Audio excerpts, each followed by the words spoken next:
श्री स्वामी समर्थ. कसे आहात? बरे आहात ना? आज गुरुवार आहे आणि मी स्वामींची पूजा केलेली आहे. तुम्हाला पण शुभ गुरुवार. आणि चला तर आयुष्याची एक नवीन सुरुवात करूया. माझा हा पहिला ब्लॉग आहे. स्वामी समर्थांची सेवा, मग श्रद्धा, मला कसा विश्वास पटला स्वामीवर, स्वामी माझ्या आयुष्यात कसे आले, यावर थोडक्यात मी तुम्हाला माहिती सांगणार आहे. तर प्लीज तुम्हाला आवडली तर एक लाईक करा आणि कमेंट करा आणि मला सांगा की तुम्हाला आवडली का नाही ती.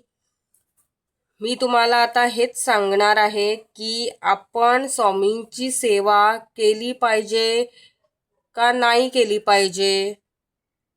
माझ्या अनुभवावरून मी तुम्हाला सांगते, स्वामींची सेवा ही केलीच पाहिजे. कशाला तर स्वामी आम्हाला फळ देणार म्हणून नाही, तर आम्हाला एक मनाला शांती मिळण्याकरिता आपण स्वामींची सेवा भक्ती केली पाहिजे. आणि मी स्वामींची सेवा केव्हापासून करायला लागली हे पण तुम्हाला सांगणार आहे. तर प्लीज व्हिडिओ स्किप करू नका, शेवटपर्यंत पहा. ही सुरुवात आहे ब्लॉग घालायची. तर हा पहिला ब्लॉग आहे माझा, ज्यामध्ये मी स्वामीबद्दल थोडक्यात तुम्हाला माहिती सांगणार आहे. काही असं इकडे तिकडे झाला असेल तर शब्द, तर प्लीज सांभाळून घ्या. मराठीमध्ये बोलते म्हणून तर इकडे तिकडे होत राहतं, म्हणून सांभाळून घ्या. तर आज गुरुवार आहे. मी आता स्वामींची पूजा करून झालेली आहे आणि ही सेवा मी आता, मला वाटतं 4 वर्ष झाली असणार स्वामींची सेवा करते मी. तर मी असं मनात आणत नाही की सेवा करून मला काहीतरी असं मी देवाकडे मागणार आणि देव मला देणार म्हणून मी सेवा करू का, अशी नाही. माझं असं नाही, माझं मत तसं नाही आहे. माझं असं आहे की मी जेवढी स्वामींची सेवा करते तेवढी मला माझ्या मनाला शांती मिळते आणि असा एक आधार कसा मिळतो की कोणीतरी पाठीमागे आहे. आणि असं हे दिसत नाही, कुठे पण भीती दिसत नाही.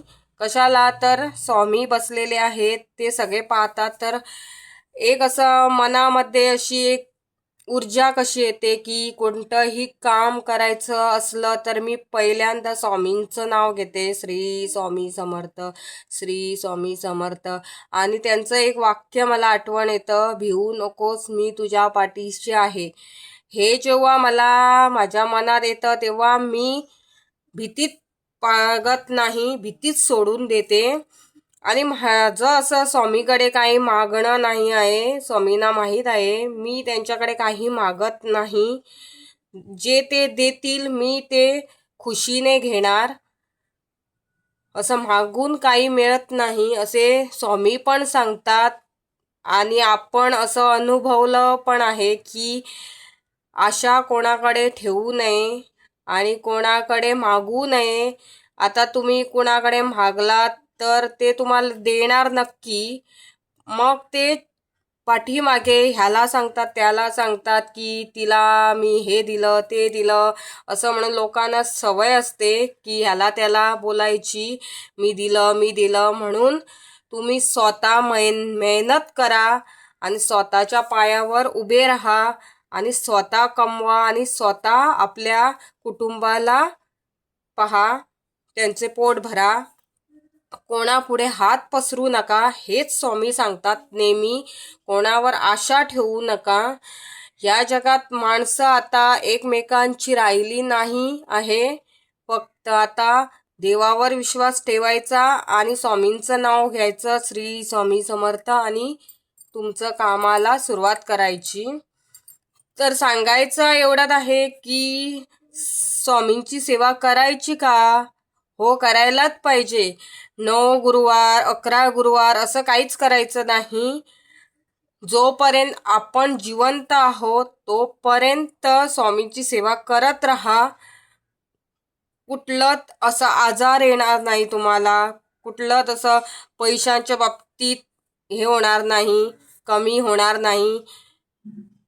टाईम वेळ सगळ्यांचीच सारखी नसते.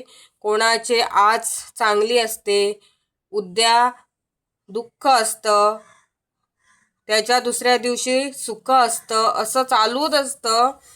आता दुःख आलं तर काय ते कायमचं राहणार नाही. दुःख 4 दिवसाने येतं, 4 दिवसाने सुख येतं. म्हणूनच त्याला दुःख आणि सुख म्हटलेलं आहे. दुःख कशाला येतात? तर दुःखाच्या वेळी आपल्याला कोण कोण त्या वेळेला आपल्याला पाहतो, कोण आपल्याला काय विचारतो, तू काय खाल्लंस, तुझं मुलं बाळ कशी आहेत, हे आपल्याला त्यावेळी दुःखाच्या वेळी वेळ दाखवते. आणि सुखाच्या वेळी कोणाला बोलवायची गरज नसते. सुखाच्या वेळी सगळे तुमच्या पाठीमागे असतात, मी येतो असं म्हणून सांगतात. पण दुःखाच्या वेळी कोणच येत नाही, आपले पण पावत नाही. आणि एक वेळ परके पोचणार पण आपले पोचत नाही, असं आहे आता. म्हणून स्वामीवर विश्वास ठेवा आणि स्वामींची भक्ती करा. आता मी पण स्वामींची भक्ती करते, 4 वर्ष झालेली आहे.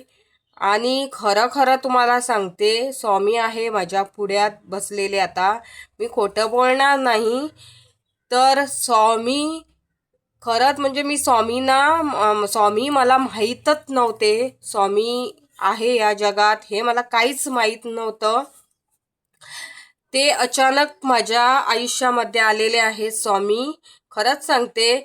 आणि असं म्हटलं जातं की आपण आता वाईट वेळ आली तर या देवाची पूजा करू का त्या देवाची पूजा करू, असं आपण विचार करत असतो.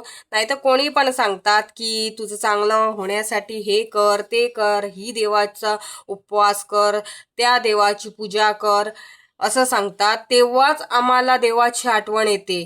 तेव्हाच आपण मग 10 गुरुवार करूया, 9 गुरुवार करूया, 11 गुरुवार करूया, असे करून देवाची पूजा करायला सुरुवात करतो. जेव्हा आपल्यावर वाईट वेळ येते तेव्हा मग आपण ह्याची पूजा करतो, माझं चांगलं होऊ दे, माझ्यावरचं संकट जाऊ दे असं म्हणून. पण माझ्या बाबतीत तसं काहीच झालं नाही, कारण की स्वामीने मला निवडलेलं आहे. मी स्वामींना निवडलं नाही, स्वामी माझ्या नशिबात आलेले आहे. आणि स्वामीने मला निवडलं आहे की माझ्या हातून त्यांची सेवा व्हावी अशी त्यांची इच्छा आहे, म्हणून त्यांनी मला निवडलं आहे. आणि तसंच झालं आहे की स्वामीने मला निवडलं आणि अचानक कोणीतरी एक बाई आली आयुष्यात. त्या बाईने मला स्वामीच्या देवळात नेलं. मग मी तिकडे जाऊन स्वामीच्या देवळात गेली. मग तिकडे एक गुरुवार एकदा गेली, मग दुसऱ्या गुरुवारी पण गेली. तेव्हा मी ही मूर्ती तुम्हाला दिसते फोटोत व्हिडिओमध्ये स्वामींची, ती मी घेऊन आली आहे देवळातून स्वामींच्या. मग मी त्या बाईने मला अक्कलकोटला पण नेऊन आणलं आहे. मी अक्कलकोटला पण पोचली आहे.